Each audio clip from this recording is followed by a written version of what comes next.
1 million d'années.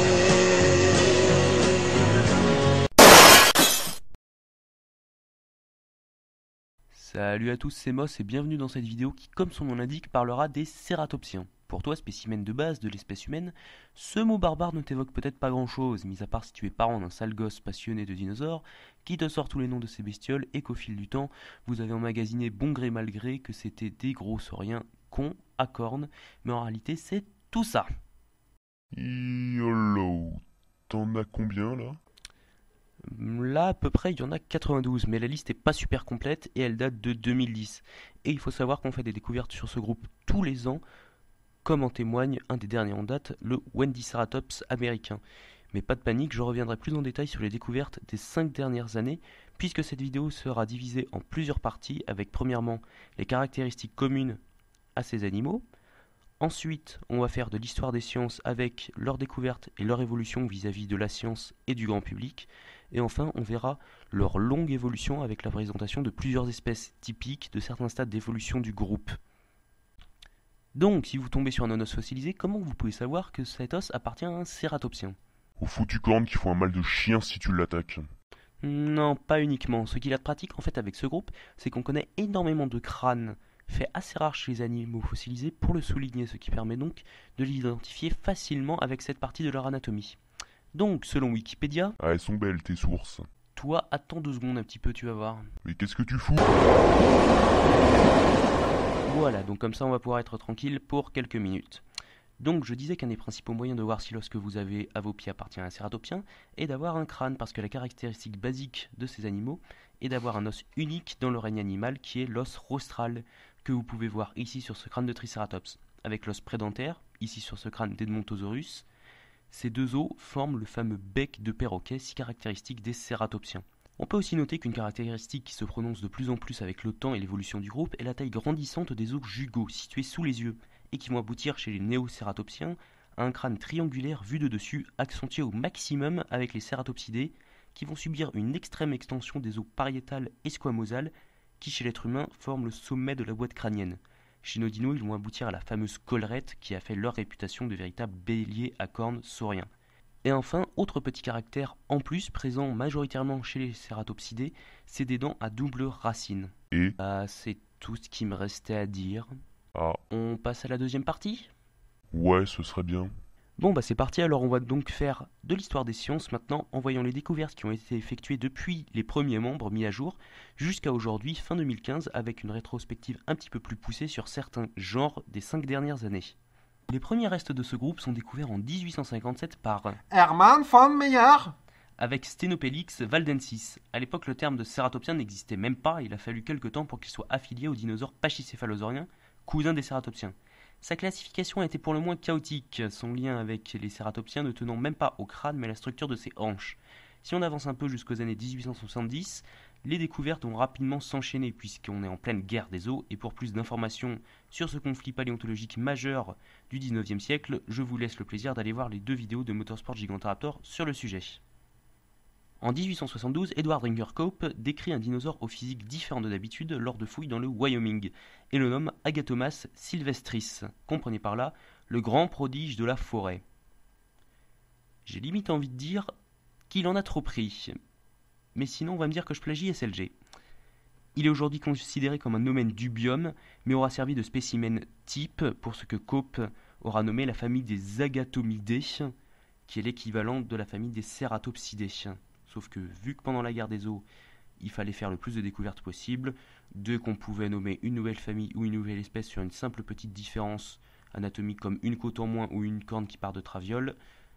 Les années 1870 verront d'autres découvertes de Cope, mais c'est à partir de 1887 et Marsh que le groupe va commencer à vraiment intéresser les scientifiques. Donc 1887, Marsh décrit à partir d'énormes cornes qu'on lui ramène un bison géant, le bison Alticornis. Il ne sait pas bien sûr, mais il a entre les mains 2 cornes de Triceratops.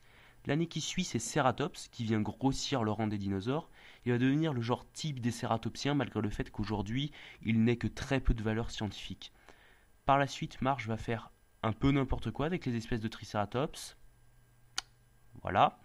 Et va aussi décrire Taurosaurus avec 2 espèces. Le début du XXe siècle va offrir un peu de fraîcheur avec les découvertes de plusieurs nouvelles espèces de cératopsidés, comme Monoclonus, le premier centrosaurinés qui est bien entendu Centrosaurus apertus, et de Diceratops hatcheri. Et en 1913 vient se rajouter Styracosaurus, aujourd'hui assez connu de par son physique atypique avec sa tête où des cornes sont quasiment à l'opposé de celles que Triceratops pouvait avoir. Si vous avez bien appris en histoire, vous savez qu'à partir de 1914, c'est la guerre d'abord en Europe, puis qui se déclare au monde entier. Alors quand j'ai fait mes recherches, je me suis dit que ça allait être une période plutôt creuse. Et du coup, ça donne quoi? Ça s'est pas freiné, bien au contraire. Ah ouais, quand même. Et c'est uniquement pour 1914, je tiens à le préciser. Les autres années de guerre seront un peu moins fructueuses, et c'est en 1917 que va naître la fameuse représentation type des cératopsiens qu'on a tous vue au moins une fois, celle-ci. C'est Charles Mortram Sternberg, paléontologue américain et canadien, qui propose l'idée que ces bulldozers sur pattes pouvaient utiliser leurs cornes contre des prédateurs tels des tyrannosauridés. Les années folles arrivent et 1923 va être une année particulièrement productive, avec Osborne qui décrit Pentaceratops sternbergi qui a un crâne de 3 mètres. La même année est aussi découvert Psittacosaurus qui va permettre de trouver des ancêtres plus graciles autant que nord-américains découverts jusqu'alors. Mais une découverte assez importante est celle de Protoceratops par des expéditions américaines dans le désert de Gobi, véritable mine d'or en dinosaures. Protoceratops andrewsi est alors considéré comme le papy de Triceratops du fait de son aspect miniature et sans cornes. Jusqu'en 1950, les découvertes vont un peu stagner, les études consistant à décrire de nouvelles espèces dans des genres déjà existants, mieux connaître les espèces déjà décrites, ou donner des critères de classification du groupe, bien qu'on puisse citer Arinoceratops découvert en 1925 et qui est un de mes dinosaures préférés. 1950, un nouveau cératopsidé est découvert au Canada, Pachyrhinosaurus, puis 3 ans plus tard, Microceratops, aujourd'hui appelé Microceratus, est découvert en Asie. Les années 60 ne verront aucune nouvelle découverte de genre, mais beaucoup de redéfinitions de la classification du groupe et des propositions de leurs mœurs. Donc en voici quelques-unes. Les cornes et les collerettes seraient un moyen d'impressionner des congénères pour le territoire, la bouffe ou la... voilà. Ce qui n'est pas complètement idiot puisque c'est principalement ce qui diverge entre toutes ces espèces. Ostrom, celui à qui on doit Deinonychus et le fait que les oiseaux descendent de cousins des raptors, va beaucoup plancher sur la mâchoire du groupe, déduisant que les muscles de cette partie du corps étaient apparemment extrêmement puissants pour se nourrir de plantes assez fibreuses, comme des cycas. Le bec aurait aussi été dédié d'abord à faire un peigne pour abattre les feuilles vers la gueule de l'animal. Et au niveau du grand public? Eh bien, l'image de gros lézards est particulièrement tenace, entre autres à cause du Monde perdu en 1925. Un film qui, pour l'époque où il est sorti, avait presque autant de valeur scientifique au vu des connaissances de l'époque que Jurassic Park en 93. Mais les gens à l'époque ne se passionnaient pas encore pour les dinosaures, et en général le public a toujours 20 voire 30 ans de retard sur la science en ce qui concerne les dinosaures. Cependant, pour les scientifiques, le rapprochement avec les oiseaux va commencer à faire bouger la vision qu'ils ont des dinosaures. Et ils ne vont plus être considérés comme des gros lézards, mais on va au fur et à mesure se rapprocher d'une vision moderne des dinosaures comme on peut l'avoir aujourd'hui. C'est également pendant les années 60 qu'il est remarqué que le terme Ceratopsia est incorrect et qu'il conviendrait de le remplacer par Ceratopia, sans S. Cependant, assez peu de scientifiques se sont sentis dérangés par cette faute, et le terme Ceratopsia est encore largement utilisé par les paléontologues, et bien entendu le grand public, qui a toujours une vingtaine d'années de retard sur les découvertes scientifiques. Tous ces facteurs ne vont pas aider à changer le nom du groupe. Pendant les années 70, un nouveau fossile de Protoceratops est découvert, mais disons qu'il est un poil particulier, à vous d'en juger. Il est aujourd'hui mondialement connu et toujours dans les années 70 et les Protoceratops, Dodson établit un dimorphisme sexuel entre les Protoceratops, les mâles adultes étant comme vous pouvez le voir un peu plus grassouillots que les femelles. Un point sur les années 80 va être la redéfinition des espèces du fameux genre Triceratops, jusqu'alors au nombre de 16, ce qui était un sacré bazar. Eh bien Ostrom et Peter Wellnofer vont faire table rase en refondant tout ça en une seule espèce, Triceratops horridus, en faisant l'espèce qui est aujourd'hui référence du genre. Dans les années 90, cependant, on va découvrir aussi que certains des fossiles attribués à Triceratops horridus peuvent être passés dans une nouvelle espèce de Triceratops, Triceratops prorsus. Les années 90 vont commencer à avoir une intensification des découvertes, avec l'établissement par Lehmann des 2 sous-familles au sein des Ceratopsidae, ou encore en 90 que Psittacosaurus et Triceratops étaient visiblement les dinosaures les plus communs de leurs environnements respectifs. On fait néanmoins un petit crochet par le cinéma parce qu'en 93 sort Jurassic Park. Ce chef-d'œuvre du dieu Spielberg au colossal budget pour l'époque de 63 milliards de dollars va enfin proposer au grand public des dinosaures corrects, présentés comme de véritables animaux fluides, réels et intelligents, surtout au niveau du T-Rex et des raptors. Alors bien que le Triceratops ne soit pas très énergétique dans le film, je vous l'accorde, il le rend tellement bien que les gens ont compris que l'état dans lequel il était dans le film est un état de malade, mais que dans la réalité ce doit être un animal puissant et majestueux. Bon, ça aurait été bien que Jurassic World fasse pareil, mais bon, aujourd'hui on peut pas trop en demander au cinéma non plus. Dans les années 90, le fait que les cornes ne se développent que pendant la puberté gagne beaucoup plus de partisans, et les pattes antérieures sont mises en posture semi-redressée, car l'articulation des pattes et les empreintes fossilisées ont prouvé qu'une posture aux pattes écartées n'était pas possible, et puis tout logiquement, pour un Triceratops de 9 tonnes, il se serait cassé la gueule comme pas possible. 95 va changer l'image d'un dinosaure lié à Protoceratops, je parle d'Oviraptor. À sa découverte dans les années 20, il avait été considéré comme un mangeur d'œufs de Protoceratops. Sauf qu'un Oviraptor va être découvert en train de couver un nid contenant, je vous le donne en mille, des embryons d'Oviraptor, remettant les pendules à l'heure sur les comportements de ce pauvre bougre, même s'il ne devait pas rechigner à gober 1 ou 2 œufs de temps en temps. En 97, les formes des cornes et des collerettes feront naître l'hypothèse qu'au fur et à mesure de leur croissance, les attributs se modifiaient, un peu comme pour les humains qui à leur naissance ont un crâne qui fait un quart de leur corps et dont la taille diminue proportionnellement jusqu'à l'âge adulte. Le début des années 2000 va voir d'autres découvertes sur les espèces déjà décrites, de nouvelles espèces ou encore les environnements de ces animaux, mais c'est à partir de 2003 que le compteur des espèces va commencer à exploser. Désolé aux aveugles qui ne peuvent pas voir l'écran, pour les autres, sur la simple année 2003, on a donc découvert tout ce joyeux petit monde. Et la population ne va cesser de croître, particulièrement en 2010. Oui, ça fait beaucoup de monde pour cette année.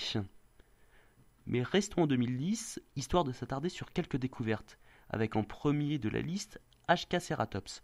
Alors soyons honnêtes, ce n'est pas sa taille qui nous intéresse. Moche, tu fais du racisme contre les nains, c'est pas bien. Tu sais que tu m'énerves, non ?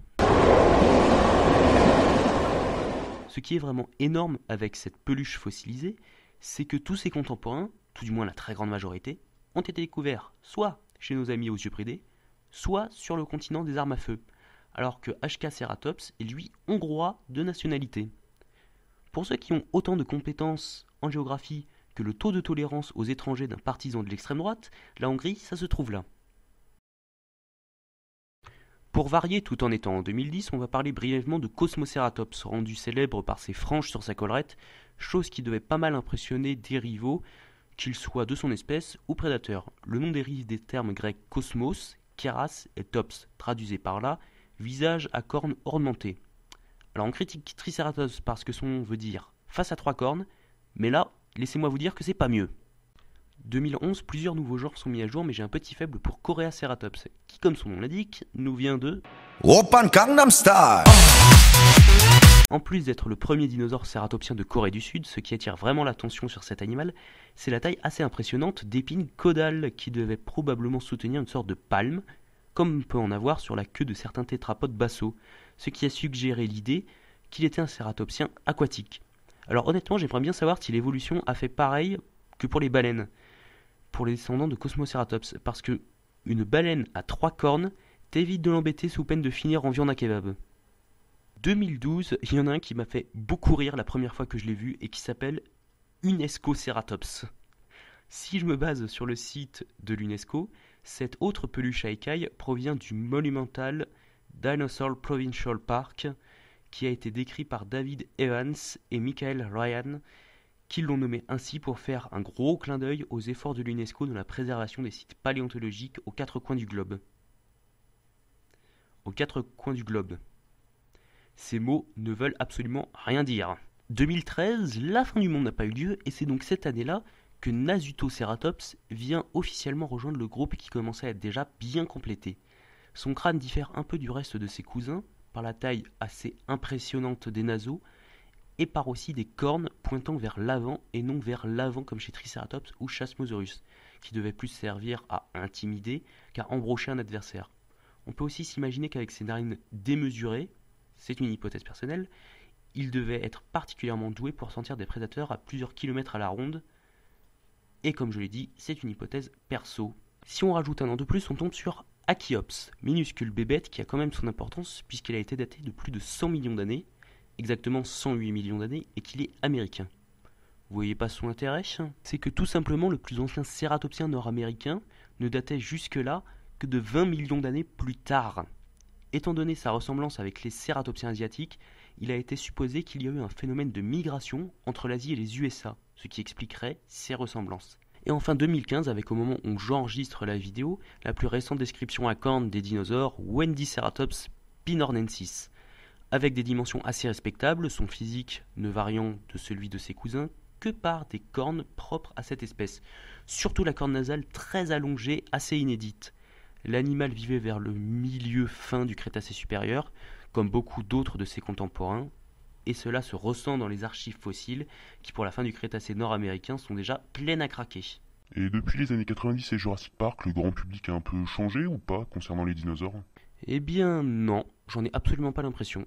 En effet, les gens gueulent dès qu'on met des plumes aux animaux phares de leurs enfances, ce qui était un des très rares points positifs de Jurassic Park 3 pour vous dire à quel point un Jurassic World avec des dinos emplumés aurait potentiellement pu faire évoluer les mentalités désormais archaïques du public qui voit ces animaux encore comme des gros lézards à pics.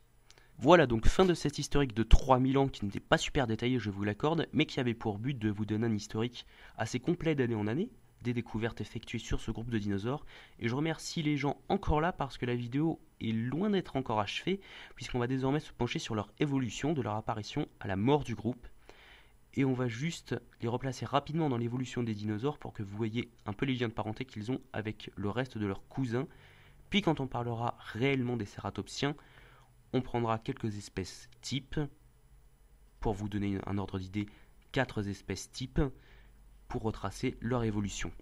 Donc, pour rappel, les dinosaures sont des sauropsides diapsides, du florissant groupe des archosaures, qui enferment une multitude d'espèces, en particulier les crocodilomorphes, les ptérosaures et donc les dinosaures. Ces derniers apparaissent à la fin du Trias moyen, vers les moins 235, moins 230 millions d'années, visiblement dans le sud de la Pangée, mais il se pourrait que les dinosaures soient bien plus anciens avec la description correcte de Nyasasaurus en 2012, mais bref.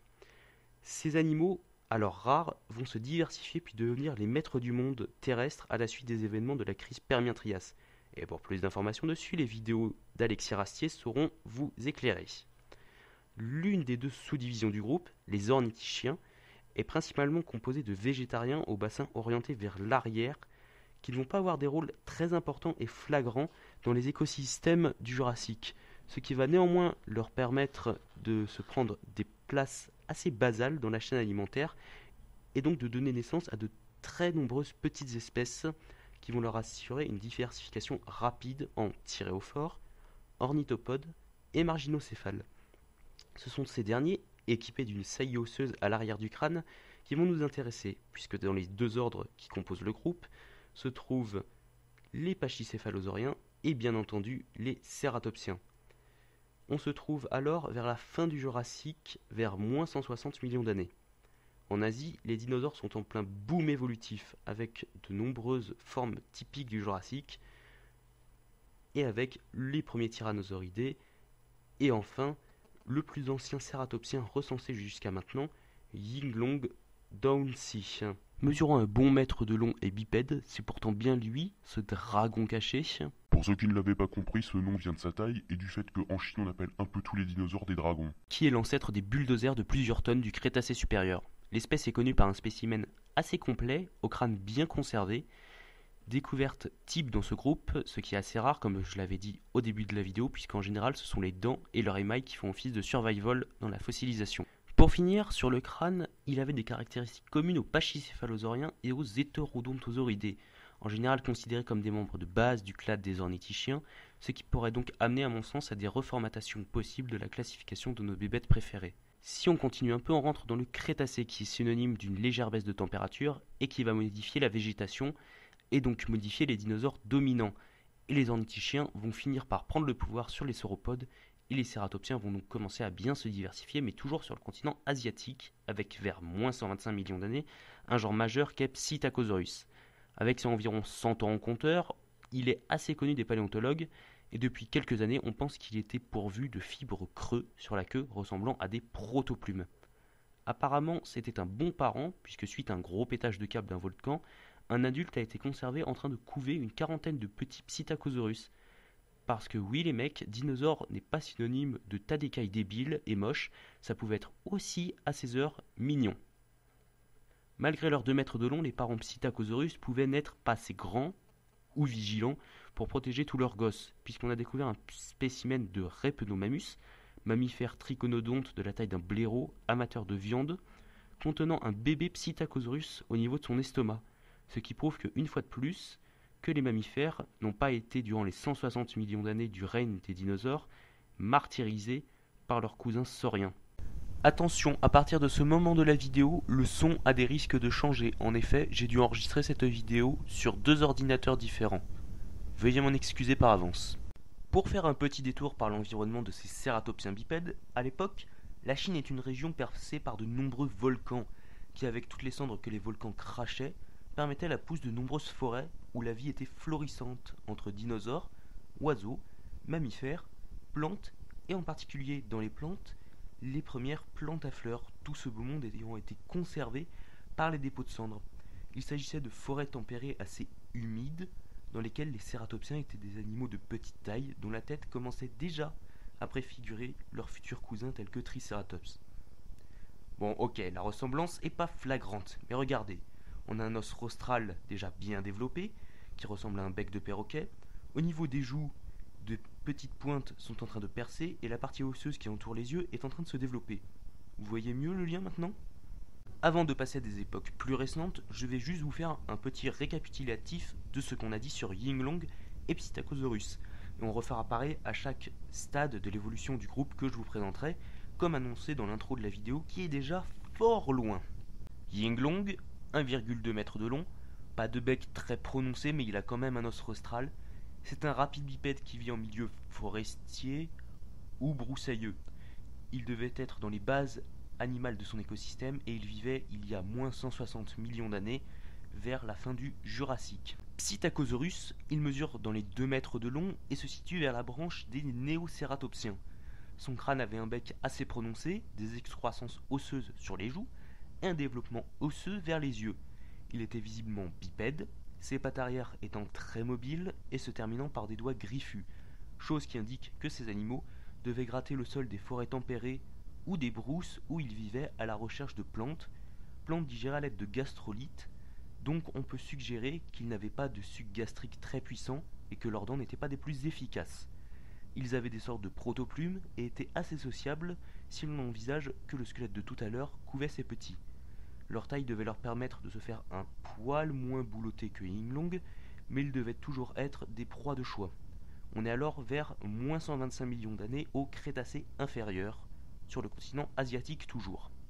À la même époque se développent justement les néocératopsiens, un peu plus proches des cératopsoidés du Crétacé supérieur, car le crâne commence à s'élargir à l'arrière et les vertèbres cervicales commencent à se fusionner, preuve que la tête commençait à prendre un peu plus d'importance dans le physique de l'animal et à devenir quand même de plus en plus lourde et du coup à être utilisée à de quelconques usages.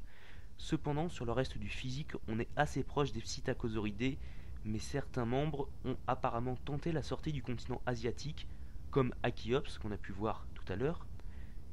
Mais il y a aussi Serendippaceratops, qui aurait vécu il y a environ 115 millions d'années dans le Dinosaur Cove, alors rattaché au continent antarctique. Il semble cependant n'avoir laissé aucune descendance, puisqu'on n'a découvert aucun autre cératopsien à des dates postérieures en Australie. Si on avance un peu dans le temps, un grand groupe se distingue dans les néocératopsiens, vers les moins 110 millions d'années, appelés les coronosaures. Là, l'évolution pousse les cératopsiens à être en grande majorité quadrupèdes, et le crâne commence à prendre une forme caractéristique de par l'allongement du crâne et de la collerette. On distingue à sa base la famille des protocératopsidés, nommée de par leur premier membre, Protoceratops. J'en ai déjà un peu parlé dans l'historique, mais je reviens rapidement dessus car il est assez intéressant. Il vivait comme plusieurs de ses cousins en environnement sec, typique de l'Est asiatique du Crétacé supérieur. Il vivait probablement en groupes assez sociaux, puisque des fossiles de tout âge ont été découverts, aboutissant à un probable dimorphisme sexuel qu'on a pu voir dans l'historique. Long de 2,5 mètres, soit à peine 50 cm de plus que Psittacosaurus, il avait néanmoins un physique très différent de son lointain cousin. Il était quadrupède, assez massif, avec une ossature solide, dont une queue très épaisse et musclée. Signe aussi très distinctif, c'est son crâne doté d'une collerette. Comme ses grands cousins futurs d'Amérique du Nord, à la différence près que sa collerette était creuse, ce qui peut laisser penser qu'elle pouvait changer de couleur pour envoyer des messages plus ou moins explicites. Et concernant les plumes des Psittacosauridés, là on a un peu moins de données, donc je vais considérer à mes risques et périls que ces plumes ont fini par disparaître par manque d'utilité. Toujours au niveau du crâne, le bec a fini par devenir très développé et puissant. En témoigne ce pauvre vélociraptor qui s'est fait littéralement déchiqueter le bras par le bec de sa victime. Et concernant la vitesse, on va dire que Protoceratops est de par son physique un peu moins rapide que ses ancêtres. Néanmoins, on n'est pas encore arrivé à la fin du voyage étant donné que là, on se situe toujours en Asie et qu'on est à moins 80 millions d'années. On grimpe encore d'un échelon et on tombe sur les Ceratopsoidés, qui renferment les Ceratopsidés et selon mes sources, qui se disent toutes un petit peu le contraire, éventuellement les Leptoceratopsidés. Je ne vais pas m'attarder sur ces derniers, sachez qu'ils ressemblent beaucoup aux Protoceratopsidés, si ce n'est que là où les Protoceratopsidés étaient en grande majorité asiatiques, les Leptoceratopsidés étaient majoritairement nord-américains. Donc on va vraiment s'intéresser maintenant au point central du groupe qui en a fait toute sa renommée, les Ceratopsidés. Alors là, on s'attaque à un morceau gigantesque. Les Ceratopsidés, c'est près de 40 genres en cette fin 2015 qui ont prospéré entre moins 80 et moins 65 millions d'années sur le continent nord-américain, alors divisés en deux terres plus petites qu'on nomme l'Aramidia et Appalachia. Les Ceratopsidés étaient divisés en deux sous-familles répondant au nom de Centrosaurinés, ayant des collerettes en os plein, et les Chasmosaurinés, qui avaient des collerettes percées. Ces animaux vivaient dans tous les environnements du continent, du cercle polaire aux luxuriantes forêts, en passant par des prairies de fougères. Ils étaient d'assez grande taille, une moyenne de 6-7 mètres pour les plus courants, à 9 mètres pour Triceratops, l'un des derniers dinosaures non aviens. C'est vers moins 75 millions d'années, à mon sens, qu'ils vont atteindre leur stade final d'évolution, avec des grandes cornes et des collerettes atteignant pour certains des tailles colossales. Si on reste à moins 75 millions d'années, on peut voir que différentes espèces de cératopsiens se partageaient le paysage nord-américain. Si on part du nord, on a Pachyrhinosaurus, centrosaurinés d'environ 6 mètres de long, vivant pendant l'été au nord du Canada actuel, et lors des périodes hivernales, de gigantesques troupeaux de Pachyrhinosaurus, mais aussi de nombreux autres types de dinosaures végétariens, migraient vers le sud pour y trouver des températures plus clémentes et plus de nourriture. Justement, si on descend plus au sud, on peut rencontrer un site majeur et inscrit depuis 1955 au patrimoine mondial de l'UNESCO, le Dinosaur Provincial Park. C'était un environnement luxuriant qui abritait de nombreuses espèces animales, avec bien entendu énormément de dinosaures. Par exemple, en termes de tyrannosauridés, on avait Albertosaurus, Gorgosaurus ou encore Daspletosaurus, des dinosaures autruches comme Struthiomimus, de très nombreux hadrosaures, quelques troodontidés et bien entendu de très nombreux cératopsidés, alors en plein âge d'or. Côté chasmosaurinés, on pouvait croiser Chasmosaurus, ce qui, vu le nom de la bestiole, est logique, et qui faisait environ sur les 6 mètres de long pour 1 tonne. Sa grande collerette et ses cornes devaient lui servir à dissuader de potentiels prédateurs, avant, dans un cas vraiment extrême, de devoir passer à l'attaque. Ces attributs, qui devaient arriver principalement chez les mâles à la puberté, devaient aussi servir à communiquer, pendant la saison des amours, les femelles, pour leur montrer qui avait la plus grosse collerette, on va dire. Sinon, les centrosaurinés étaient particulièrement nombreux, avec des genres comme Achelosaurus, Eniosaurus, Albertoceratops, ou encore Styracosaurus, le si bien nommé lézard à piquant. Long de 5 mètres, il avait de longues épines sur sa collerette, qui pour un dinosaure affamé le rendait totalement inattaquable au niveau du crâne et du cou. Pour continuer sur les centrosaurinés, on va faire original avec Centrosaurus. C'était comme Pachyrhinosaurus un animal très répandu du fait de ses migrations, mais ce que vous ne savez peut-être pas, c'est que on peut le rapprocher du mode de vie du gnou. T'es sûr de ce que t'avances là? Tout à fait. Les gnous font, avec les zèbres, de nos jours des migrations annuelles pour trouver des terres propices à l'élevage de leurs petits. Mais lors de ces migrations, nos pauvres ruminants doivent passer des fleuves. Vous voyez où on en arrive? Aujourd'hui, c'est la fête pour les crocos. Et bien à l'époque, des crocodiliens devaient eux aussi s'en remplir plein la panse à la vue de gigantesques charniers de cératopsiens découverts de temps en temps, qui faisaient la joie des prédateurs et charognards du Crétacé. Par la suite, il y a 68 millions d'années, les chasmosaurinés vont nous sortir leur meilleure réussite, qui figure parmi les dinosaures les plus connus et les plus appréciés, Triceratops. Ce tank de 8 tonnes et 9 mètres de long a vécu jusqu'à la fin du Crétacé. Il a vécu dans une bonne partie des USA, tout du moins la partie ouest, et s'est révélé être le dinosaure le plus courant de son temps. Il vivait en troupeau, se déplaçant dans des vallées fluviales et volcaniques, à la recherche de plantes telles des fougères, des conifères ou encore des cycas. Sa collerette de 10 cm d'épaisseur le protégeait de toutes les attaques, même de la morsure d'un Tyrannosaurus rex. Sa classification a été maintes fois basculée entre les chasmosaurinés et les centrosaurinés, mais son lien très étroit avec Taurosaurus, qui en serait une forme vieillissante, lui affirme aujourd'hui une place parmi les chasmosaurinés. Vu qu'on s'approche enfin pour vous de la fin de la vidéo, prenons Triceratops pour voir les changements anatomiques qu'il a acquéris depuis Protoceratops, histoire de résumer les traits des cératopsidés. Déjà une allure des plus massives, avec des pattes en piliers supportant un tonneau de plusieurs centaines de kilos à plusieurs tonnes de boyaux. Au bout des pattes, des sabots qui suggèrent que ces animaux avaient des appuis robustes et stables qui leur permettaient peut-être de courir jusqu'à la vitesse d'un éléphant pour les plus grands comme Triceratops. La robustesse du corps est entre autres étayée par la fusion d'une dizaine de vertèbres pour soutenir le bassin, ainsi que la fusion de plusieurs autres vertèbres qui devaient, elles, supporter le crâne. Le crâne, qui a d'ailleurs vu ses os pariétales et squamosales, s'est allongé au maximum pour devenir des collerettes aux couleurs plus ou moins vives, qui, avec les cornes, sont parmi les principaux moyens d'identifier un nouveau genre ou une nouvelle espèce des cératopsidés. Autre point propre à cette famille, c'est la taille gigantesque des narines, fait qu'on ne retrouve pas chez les Protoceratops et leurs cousins. Et pour finir sur le crâne, la puissance du bec de ces monstres devait être sans précédent, mon avis personnel me disant que même une branche se briserait sous la force exercée par une mâchoire de Triceratops. Donc si vous voulez revoir ces 4 stades qui pour moi sont assez marquants de l'évolution des cératopsiens, je vous laisse quelques secondes pour retourner voir celui de votre choix. Et puis là, vers environ 65 millions d'années, tout s'arrête. Les dinosaures non aviens et plus de la moitié du vivant disparaissent suite à la chute d'un caillou spatial de 10 km et à des éruptions volcaniques en masse sur l'île de la future Inde. Les cératopsiens, alors gigantesques, disparaissent dans l'hécatombe, emportant avec eux toute leur riche histoire évolutive et certains des plus spectaculaires dinosaures du Mésozoïque.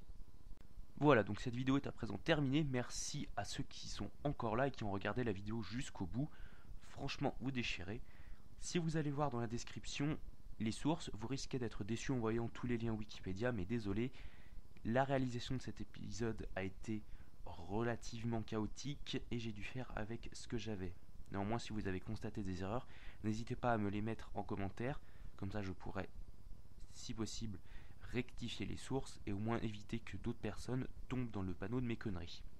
Donc si vous avez aimé la vidéo, je vous encourage à laisser un petit pouce bleu qui va vers le haut. Si vous n'avez pas aimé, mettez un pouce rouge, c'est moins sympa mais bon. Si vous avez aimé aussi, vous pouvez mettre un commentaire pour dire les raisons qui vous ont poussé à bien aimer cette vidéo. Et si c'est un commentaire négatif, j'aimerais un avis constructif, pas des thés nuls, parce que, je le redis une fois de plus, je les censurerai sans aucune vergogne. Vous pouvez aussi, si vous le souhaitez, vous abonner à la chaîne si vous souhaitez suivre mes futures créations. Et bien entendu, n'oubliez pas que partager la vidéo c'est important, ça permet de faire découvrir la chaîne et tout le travail qui en résulte à des nouvelles personnes. Sur ce, je vous dis à la prochaine. Une million d'années.